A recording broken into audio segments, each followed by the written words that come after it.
Magandang araw mga banateros, at eto na nga, mainit na mga balita ang ating i-reactionan ngayon at ibabalita sa inyo. Naku po, grabe ho, ang tindi ng mga bangayan sa politika dito kay Lacson, kay Amy Marcos, at ngayon naman po dito kay Claire Castro at saka kay Magalong. Naku, palakpakan. Magandang laban to.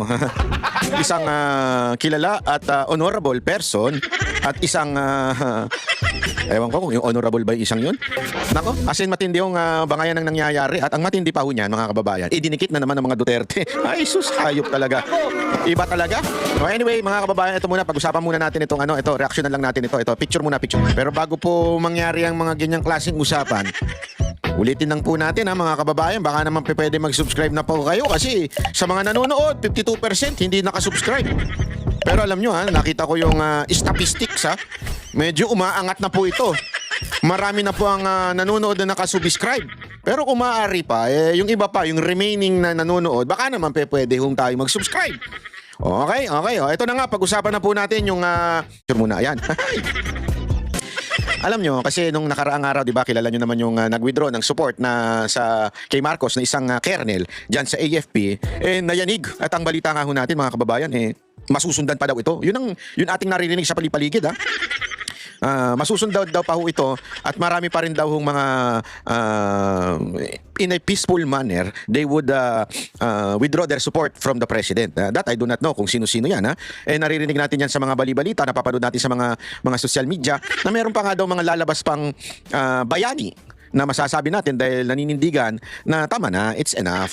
Hindi na ho, bakit ho kanyo? Kasi number one, yung issue ng lumalakas ang NPA sa administrasyon ni Marcos, yan ay kinagagalit ng mga kasundaluhan dahil tandaan niyo, itong mga ito ay may malalim na laban sa mga NPA dahil sila po ay namatayan ng mga kaibigan, kamag-anak, at yan nga ho yung kanilang nakikita ngayon ay ang pagkakasundo nito ni BBM at yung mga supporter ng NPA na kasamahan nila sa Kamara. Ayaw ho, hindi ho gusto ng mga militaryan.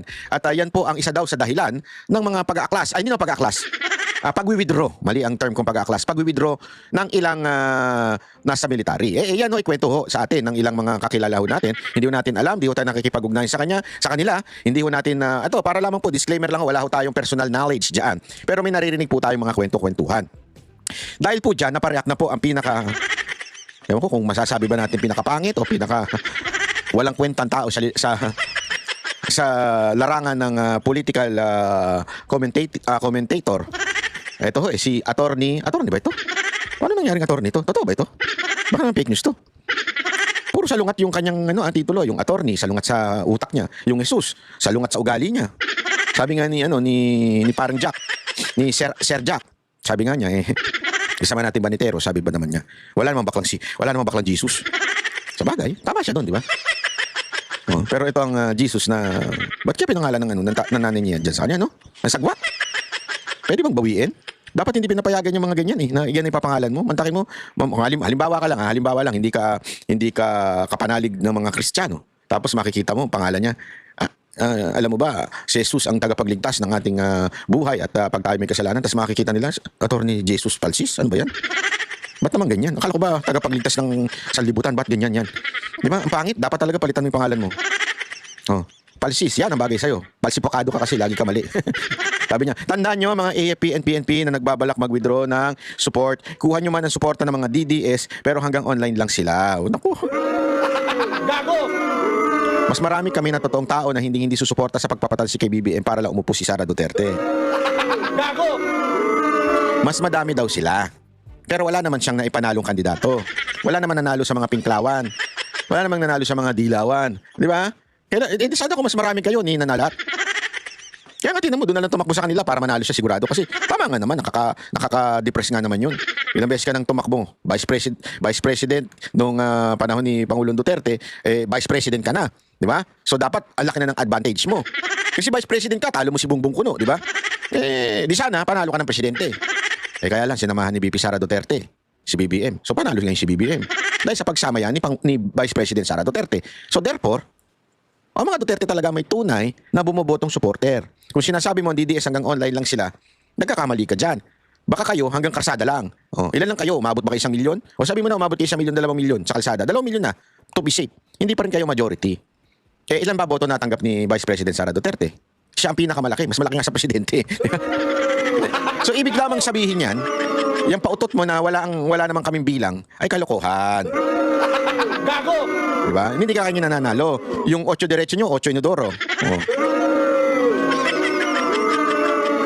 Hindi, although tayo, again, ako po, I do not encourage rebellion from our military. But one thing is for sure, na nakasaado sa ating konstitusyon that the AFP is the protector of the constitution and of the people, not of the president.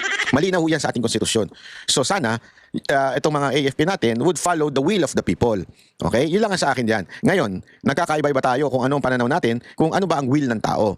Basta ang sigurado ko, ayaw na nila kay Marcos kasi negative 3 na si Marcos. At gustong-gusto nila kay Vice President, ang mga tao, dahil kita mo naman, nung siniraan, lalong bumulusok pa angkat. Di ba? Si Marcos, bumulusok pa baba. Tandaan nyo ito, simpleng-simple na lang eh. Yung nanira, bumulusok pa baba. Yung siniraan, bumulusok pa taas. Ano ibig sabihin nun? Sino ang gusto ng taong bayan? Yung nanira o yung siniraan? Doon pala malalaman mo na, di ba? Kaya nga alam nyo, mga kababayan, biglang nakakapagtaka. Ako, ito, medyo nung napakinggan ko ito, sabi ko, wow, ano kaya ang dahilan nito?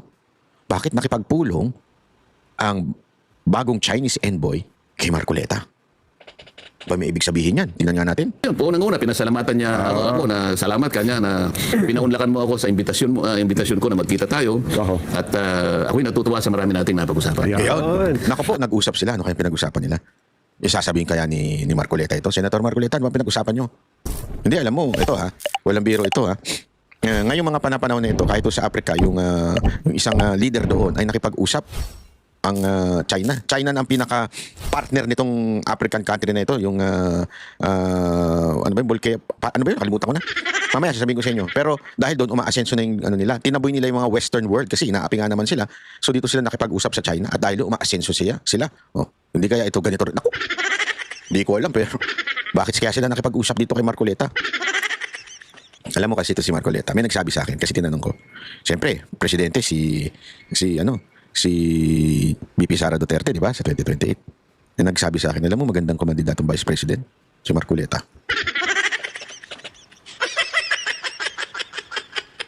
Hudyat kaya ito? Hudyat kaya ito? Na may sumusuport. Kasi alam mo, ito, whether you like it or not, malaking bagay yan. Yung suporta ng ibang bansa sa isang magiging leader.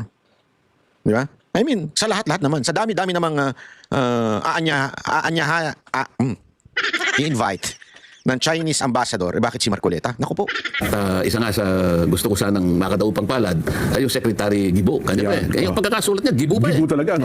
Sana isang araw makapagkapit tayong tatlo. Pag nagkita kami ni Secretary Gibo, pakikita ko sa kanya. Para wala naman siyang masabi, nakala niya gawa-gawa. Pakikita ko yung text message. Ayun na nga. Diba? Tama po. So nakikita mo talaga siya. Gusto niya talaga na magkaroon talaga ng pag-uusap sa lahat ang dapat kausapin. Naitanong niyo ba, Sen, kay... So baka mamaya sasabihin ng mga nakikinig naman, si pro-China na naman. Alam po ninyo, kayo pong lahat na nag-iisip ng ganyan. Sana makita ninyo ang katwiran na kaya ko lamang po ginagawa ito. Ang tinitingnan ko po. Yung palang bansa, yung Burkina Faso, sa Africa na nakikipagtulungan na sa China. At ang kanilang presidente, ayaw sa western countries na si pangalan nito, si Traore. Hindi Torre, kapangalan lang niya. Medyo kapatunog lang sa kanya. Ang kanyang presidente na ngayon ay nag-take over after nung nagkaroon ng coup sa kanila. At yun ay ang ganda ng pamamahala, tuloy-tuloy. At ngayon talaga namang nakikipagtulungan sa China. Kasi sa China, wala problema. Hindi kami makikialam sa inyo. Basta kami lang gawa yung trend. Kami gawa yung trend. Kayo bayad kasi kami negosyante. Kayo bahala kayo sa plano nyo. Kami negosyante lang. Ganon sila eh. Ganon ang China eh. Tuloy natin. Bakit kaya may mga ganitong eksena? Yung interes ng ating bansa.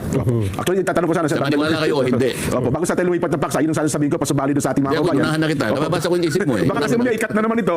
Ikat. At pagkatapos, nakita nyo na yung tatlo yan. Pero sa palagay ko, wala na masyadong maniniwala sa mga yan. Ayaw. Kailangan lang kasi akala. Tama ka dyan, Senator Marcoleta. Wala na maniniwala sa mga pinglawan-dilawan at saka higit sa lahat yung mga tuta ng Amerika na mga nasa gobyerno. Bakit? Kinakailangan ba nating makipag-away? Yan. Ang sabi nga niya, alam mo, I do not believe that negotiation should be a zero-sum game. Tama naman Lahat, wala dapat nawawala. Dapat lahat nakikinabang. Yun ang balanse na pakikipag-usap. Yun palang zero-sum game ang ibig sabihin. Hindi man naitanong, Sen, bakit kayo ang gusto... Sa lahat ng mga mababatas. Lahat ng senador. Meron namang Senate Committee on Foreign Affairs. Ba't mo tatanong pa naman yan?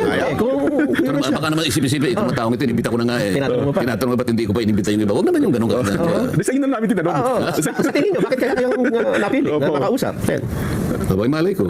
Isang araw, imbita natin yung ambassador ng China. Opo, bakit? Malay mo naman baka naman inimbita rin. Sa listahan mo, wala pa. Wala pa eh. Wala pa eh. Oo, kaya nga, Wala pang lawmakers, ano? Wala 1 pang... month pa lang naman siya eh. Opo, opo. Speaker naman siguro. hulaan ko na, Sen, kung bakit kayo ang inimbitahan. Kasi magaling siyang mag-research eh. Nalaman na magkakababayan kayo ni Secretary Yubo na nais na Hindi, actually, yan nga yung matinding katanungan. Bakit nga ba nakipag-meeting talaga? Alam mo, tandaan ninyo, siyempre, hindi naman nila sasabihin ng totoo. Sa tingin ninyo, mga politiko na yun, sasabihin nila yung totoo, ba't nakipag-meeting? Hindi, I don't think so. Kanila na lang yan. Pero ang tanong dyan, bakit kaya talaga nakipag-meeting itong China kay Marcoleta? Tandaan ninyo, palapitan ng 2028.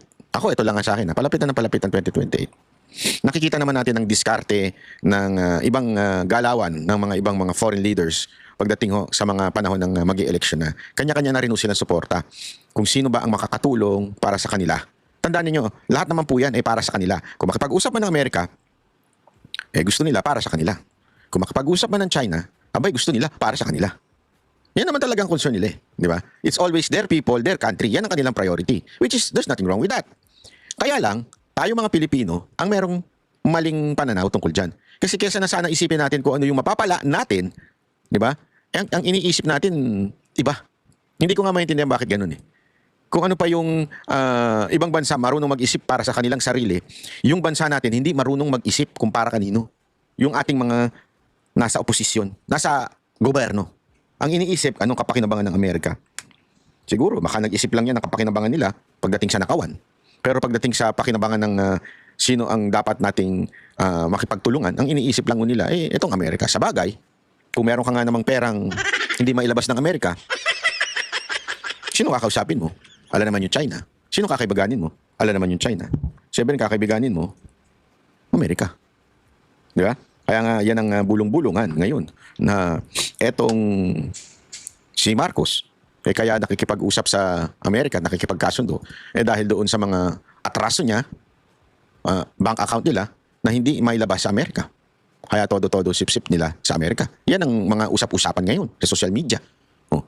Pero ngayon, alam natin na magpapalit na ng presidente soon. Sabi nga nila it's just, although it's 3 years, 26 na ngayon, 2 years, parang 1 year na rin yan. Starting next year, 27, dyan na nagsisimula ang kanya-kanyang pagsuporta doon sa mga posibleng maging leader. Ito kayang hakbang ng China na pakikipag-usap kay Marcoleta ay merong kaya itong kaugnayan doon? I-comment nyo nga dyan kung ano sa tingin ninyong kinaugnayan yan. Kasi ako parang yan ang naiisip ko eh. Parang merong dahilan. Hindi naman out of nowhere na gusto kitang kausapin. Kwentuhan tayo, inuman tayo. Hindi naman pwedeng ganun, di ba? Laging may agenda yung mga ganyang klase. Actually, hindi nga masyado na ibalita ito eh. Pero alam na natin na mukhang may pinaplano. Hindi natin